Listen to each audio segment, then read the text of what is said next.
The honourable member for Lacombe-Panoka. Thank you, Mr. Speaker. The lack of mental health beds in Central Alberta hospitals is a growing issue. A Panoka doctor told me that by a once temporary, now permanent system, Calgary is sending 8 mental health patients to take over beds created for local patients. I agree that Albertans should work together, but Calgary receives 1,300% more capital health funding than all of Central Alberta combined. How much more money do you need to give the Calgary Health Region before they can take care of their own mental health patients rather than sending them to underfunded Central Alberta? Associate Minister of Health. Thank you, Mr. Speaker, and to the member for the very important question. Our government knows that we inherited a very fragmented and disjointed mental health system, which is why one of the first acts of our government was to appoint the Mental Health Review Panel to bring forward recommendations to our government on ways that we can improve system access across the province for Albertans in their home communities and regardless of where they live. First supplemental. Thank you, Mr. Speaker. Given that Albertans would rather hear what the minister will actually really do rather than spout talking points, we need to focus on outcomes, not rhetoric. This issue is really affecting the lives of my friends, my family, and my constituents. We already spend over $2,000 more per capita than BC on health care.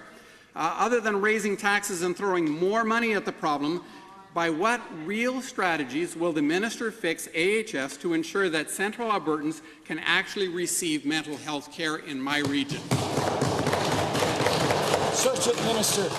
Thank you, Mr. Speaker, and to the member for the opportunity to elaborate further. So our government has committed $5.6 million in new operating funds towards implementing the recommendations of the Mental Health Review. An important piece of that is bringing together stakeholders from across our province, from rural Alberta, from urban Alberta, and from remote areas of Alberta to make sure that we're all working together, government, non-profit, community agencies, and indeed the corporate sector, to ensure that we are working together to build a system that works for all Albertans, regardless of where they live. We'll have more to say about that in the coming days. Second supplemental. And how much of that money will end up in Central Alberta?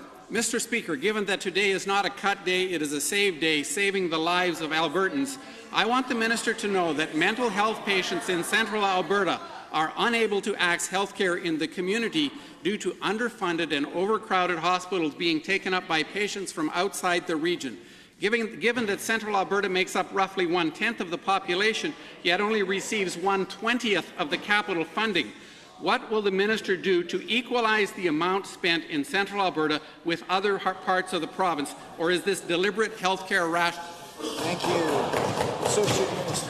Thank you, Mr. Speaker, and to the member for the question. Again, our government's really committed to working to ensure that we have equitable health care access across the province. So that means expanding access where we can and with the limited resources we have. Because, Mr. Speaker, we're also committed to slowing down the growth in the health care system. You know what we're not committed to, Mr. Speaker? We're not going to be cutting those capital projects that the member opposite is asking for us to invest in. We are not going to cut operating dollars for healthcare systems, unlike the members opposite keep asking us to. Mr. Speaker, we're investing in healthcare for Albertans.